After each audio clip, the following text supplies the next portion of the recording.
सभी को सुप्रभात। मैं शिषपाल में हिंदी साहित्य बीए पार्ट फर्स्ट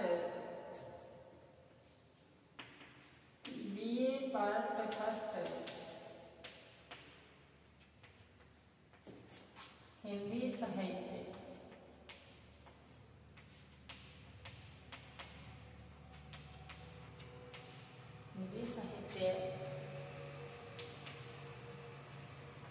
प्राचीन एवं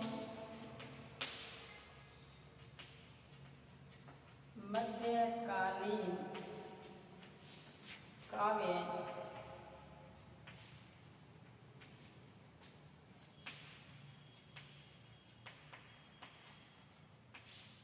विद्यापति। तो आज हम प्राचीन मध्यकालीन काव्य के अंतर्गत विद्यापति पर अध्ययन करेंगे। जितने भी हमारे काव्य इस काव्य शास्त्र में कवि हैं उन सभी पर आज तक हमने सभी पर चर्चा की है। और जैसे विशलदेव राजसो नरपति नाल है, इस पर भी हमने सप्रसंग व्याख्या की। ढोला मानूरा दूहा ये भी हमने पढ़ लिया। अमीर खुसरो की जो पहेलियां मुकरियां और दोहे, गोरी सोवे सेज पर मुख पर डारे केस, चल खुसरो घर आपने चाहूं भई रेन। और ये इनके जितने दोहे हैं, जितने भी व्याख्या है, हमने सप्रसंग व्याख्या की।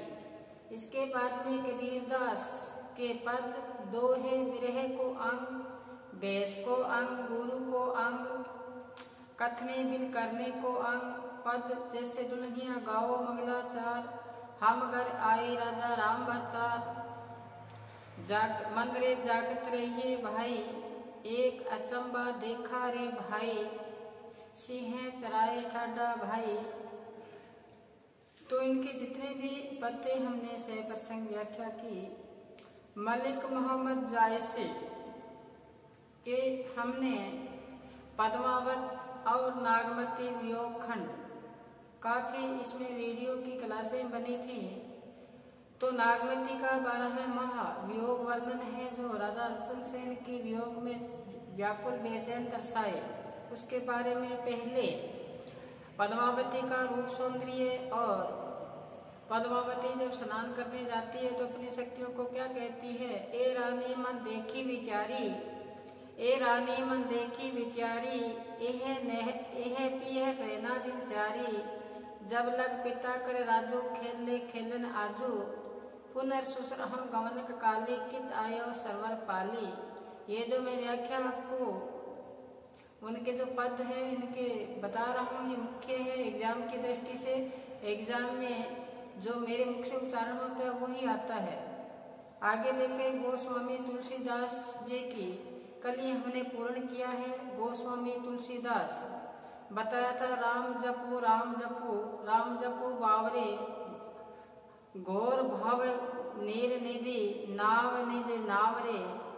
तो बताया, फिर बताया महाकवि सूरदास, सूरदास के जो पद थे विनय के पद, मेरा मन अनंत कहाँ सुख पावे, मेरा मन अनंत कहाँ सुख पावे, जैसे उड़े जहाज को पंछी फिर जहाज पर आवे, कमल नील को छाड़े महत्तम और देव को ध्यावे, जिन मधुकर अमजर साख्या क्यों कलील फल खावे, सूरदास तत्काम देनु छेरी कौन दुआवे।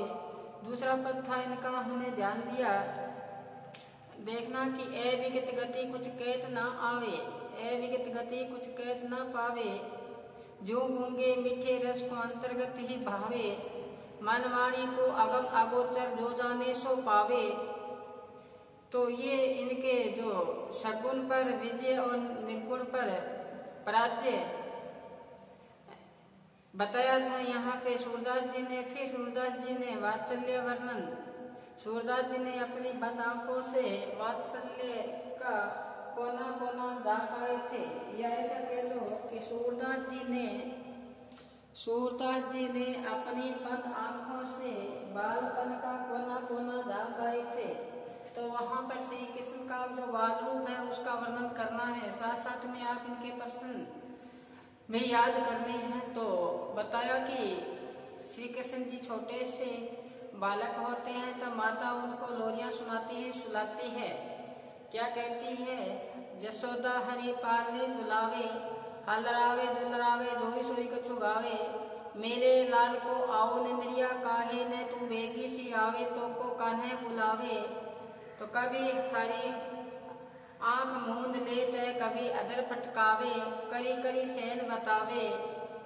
तो ये था इनका। फिर गोपियां जब उद्धव से वार्तालाप होते है, जब श्री कृष्ण भारत से मथुरा चले जाते हैं तो योग में गोपियां उनको शांत करने के लिए श्री कृष्ण उद्धव को भेजते हैं। तो उद्धव और गोपियां का वार्तालाप होता है। तो क्या कहते हैं गोपियां? क्या कहती है?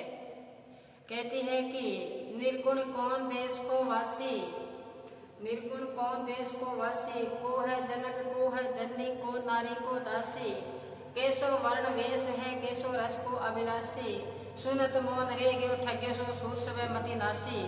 सूरदास जी ये बात सुनकर क्या रह जाते हैं? मौन रह जाते हैं। और इसी प्रकार मैया मेरे कब हो बढ़ेगी चोटी, बाल रूप का वर्णन। मैया कब हो बढ़ेगी चोटी, कितनी बार मोहे दूध पीते भैया दूध छोटी, तू तो कहती बल्कि वे नहीं है लामी मोटी। ये सूरदास के पद है।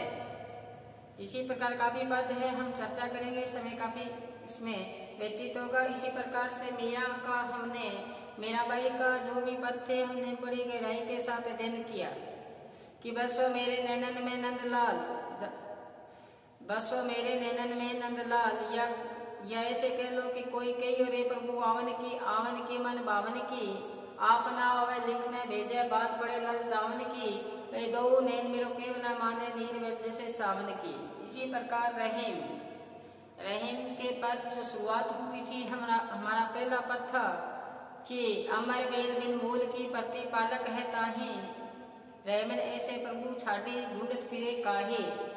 इसी प्रकार से रस की खान है प्रश्न आएगा। तो रस खान में बताया कि पद आता है कि मानुष हो तो वही रस खानी, बसो गाम गोकुल के ग्वारन। कहते हैं कि अगर मुझे मानुष का जन्म मिले तो मैं कहाँ निवास करूं? गोकुल के उस गांव में।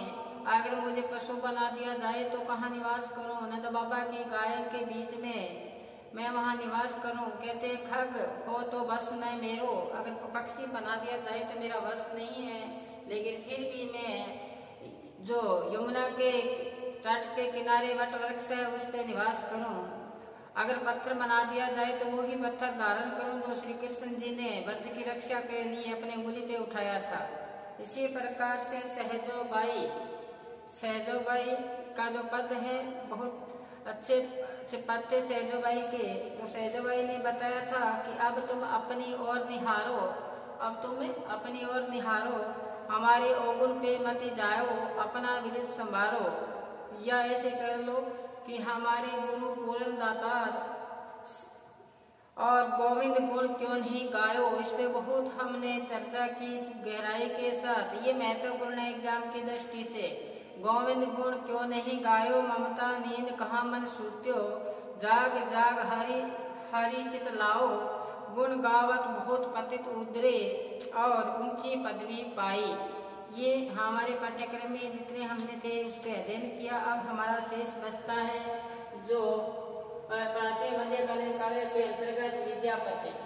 अब एक पाठ्यक्रम में एक ही अपने शेष बचता है। इसके बाद में हम अलंकार पर चर्चा करेंगे। काव्य शब्द शक्ति, काव्य गुण, काव्य दोष, शब्द शक्ति, इसके आपको नोट्स उपलब्ध करवाएंगे। जैसे हिंदी साहित्य का इतिहास है उस पे भी हमारे पास नोट्स उपलब्ध है, वो उसी हिसाब से आपको साथ साथ में तैयारी करवाएंगे। तो जैसे प्रश्न आता है कि हिंदी साहित्य का स्वर्णिम माना जाता है, ये प्रश्न या संत काव्य की विशेषता या इस प्रकार से कबीर के दार्शनिक भाव प्रश्न बनेगा। उसी के आपके जो भी आपके प्रश्न बनते हैं वो आपको नोट्स के माध्यम से करवाया जाएगा। तो चले आज हम पढ़े विद्यापति। तो विद्यापति में हम सबसे पहले इनका जन्म, विद्यापति का जन्म 1350 ईस्वी, जन्म 1350 ईस्वी और जीवन काल रहा इनका 1402 ईस्वी तक। ये इनका जीवन काल है।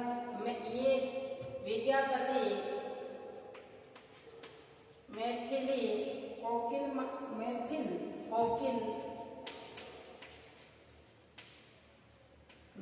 कोकिल से के नाम से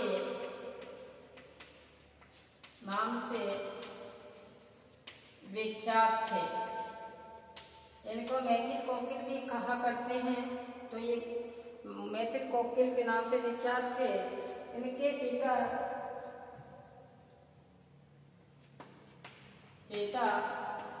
है इनके गणपति ठाकुर।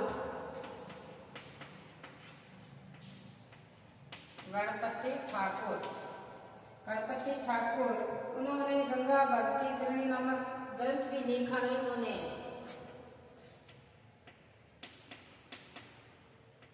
गंगा भक्ति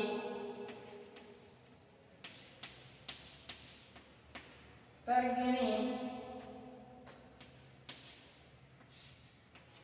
ग्रंथ भी इन्होंने लिखा इनके पिता ने। फिर बताया विद्यापति के पिता और पूर्वज, इनके जो पूर्वज थे विद्यापति जी के, वो पूर्वज इनके मिथिला के दरबार से सम्मानित थे। मिथिला दरबार से क्या थे? सम्मानित थे। आगे देखिए, सम्मानित थे। विद्यापति को विरासत, तो विद्यापति को ये विरासत मिली थी, अपने पूर्वजों के कारण मिली थी। और विद्यापति शिव सिंह के दरबारी थे। राजा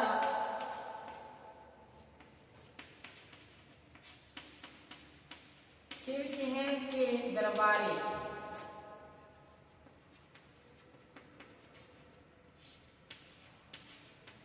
कवि कौन थे? विद्यापति।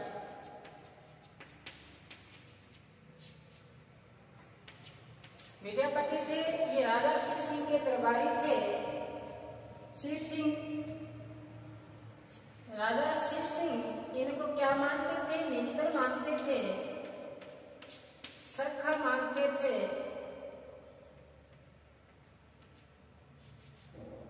मित्र मानते थे, सखा मानते थे और बंधु सहचर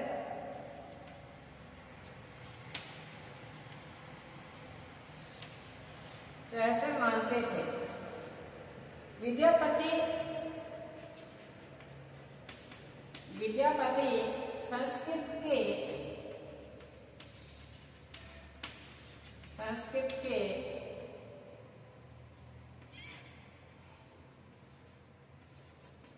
प्रकांड पंडित थे। क्या थे? प्रकांड पंडित थे संस्कृत के। विद्यापति ने कई संस्कृत में लिखे, जैसे संस्कृत में लिखे दुर्गा भक्ति त्रिवेणी, संस्कृत में दुर्गा भक्ति त्रिवेणी। इसी प्रकार से शेष संसार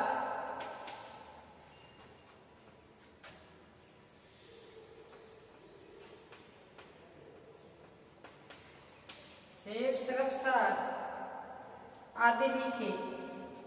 और अपभ्रंश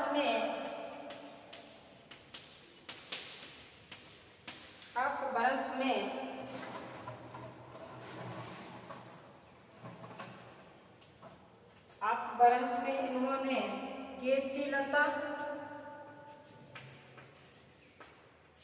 कीर्तिलता लिखा।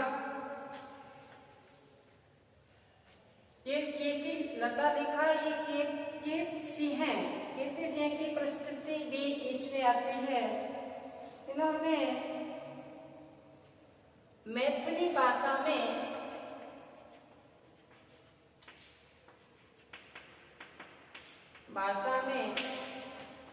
पदावली, कौन सी पदावली, मैथिली भाषा में बहुत से पद लिखे जो पदावली में क्या है, संग्रहित है।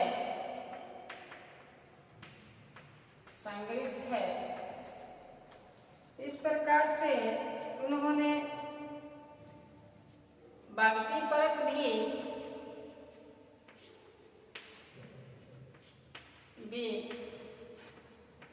क्या लिखे, ग्रंथ लिखे। एक बार अपने रजिस्टर में अंकित करें। क्या बताया है, जन्म 1350 ईस्वी से 1402 ईस्वी तक मैथिली कोकिल के नाम से विख्यात विद्यापति मैथिली कोकिल से। फिर बताया पिता इनके गणपति ठाकुर थे। ये भी एक क्या थे, प्रकांड पंडित थे। गंगा भक्ति तरंगिणी इन्होंने ग्रंथ लिखा। इनके पूर्वज मिथिला दरबार से क्या थे, सम्मानित थे। तो ये जो विरासत मिली विद्यापति को अपने पूर्वजों से मिली, विद्यापति राजा शिव सिंह के दरबारी कवि थे। शिव सिंह इन्हें मित्र, सखा, बंधु, सहचर मानते थे। विद्यापति संस्कृत के भी क्या थे, प्रकांड पंडित थे। संस्कृत में उन्होंने दुर्गा भक्ति, तंगिणी, शेर सहसा, अपभ्रंश में कीर्ति लता, मैथिली भाषा में पदावली संग्रहित है। भक्ति परक भी इन्होंने लिखा। भक्ति परक में पदों में इन्हें शिव, दुर्गा, गंगा, गौरी आदि की स्तुतियां की है। अन्य पदों में मिथिला के लोक जीवन की झांकियां प्रस्तुत की है। विद्यापति पदावली का मूल भाव क्या है, श्रृंगार है। एक बार अपने इसमें अंकित करें, फिर चले हम आगे।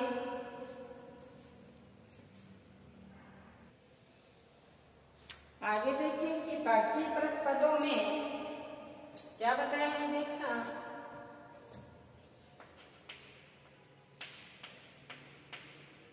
भक्ति परक पदों में इन्होंने क्या लिखा, शिव, दुर्गा, गंगा,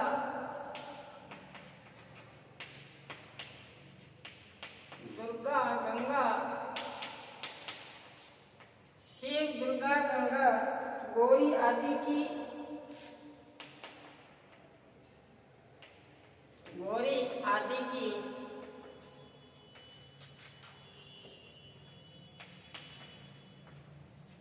स्तुति की है, इनकी वंदना की है भक्ति परक पदों में। फिर बताया कि विद्यापति पदावली का मूल भाव,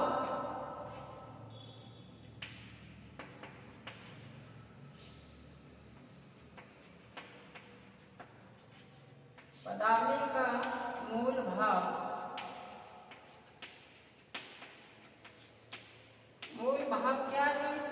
मूल भाव बताया है कि श्रृंगारिकता,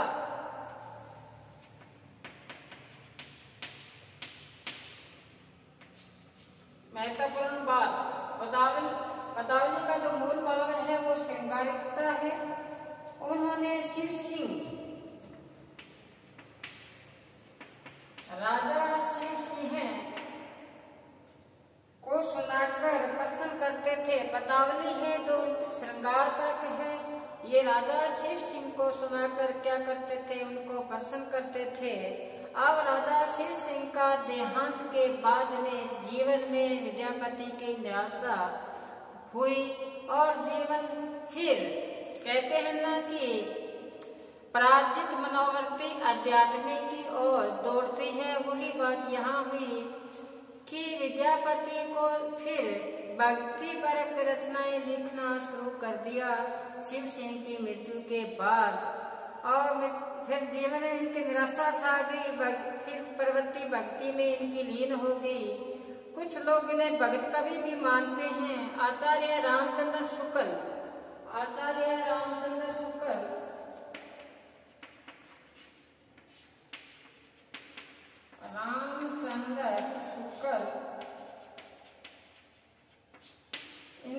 रामचंद्र शुक्ल है वो, इनको विद्यापति की मूल चेतना श्रृंगार ही माना है। विद्यापति की मूल चेतना क्या माना है? श्रृंगार माना है। अब किस प्रकार से श्रृंगार लिखा जाता है ध्यान देना। एग्जाम में जब कंपलसरी यानी सामान्य हिंदी का पेपर होगा उसमें शुद्ध रूप पूछा जाता है तो श्रृंगार इस प्रकार से लिखा जाता है। अब आगे बताया इन्होंने पदों में सौंदर्य अलौकिकता का सर्जन किया। जयदेव के गीत गोविंद से प्रभावित है। इनके पदों में बताया है भाव माधुर्य कल्पना वैभव संगीतता कोमलता के कारण मैथिली का जयदेव भी कहा जाता है। इनको मैथिली का जयदेव भी कहा जाता है। गीति काव्य की दृष्टि से इनका काव्य है वो उत्कृष्ट है। कृष्ण भक्त कवि है वे। विद्यापति का मूल जो मुख्य जो बात है ये श्री कृष्ण के भक्त कवि है। उनका स्थान बहुत ऊंचा है। दरबारी कवि होते हुए जन जीवन का आकर्षण वर्णन इनका मिलता है। तो ये जीवन परिचय था। अब इनकी जो प्रथम रचना है हमारे पाठ्यक्रम में जो वंदना की गई है इनकी व्याख्या हम कल करेंगे। क्या बताया है? जय जय शंकर जय जय शंकर जय जय त्रिपुरारी जय जय अदनारी। आद धवल तनु आधा गोरा आद सहज कुछ आद कटोरा। आद हडमाल आद गजमोती आद चानन सोए आद भगवती। तो ये वंदना की गई है शिव और पार्वती की, एक अर्धनारीश्वर की यहाँ वंदना की गई है। वो हम कल चर्चा करेंगे। तब तक आप घर पर रहें, सुरक्षित रहें, पढ़ते रहें। धन्यवाद।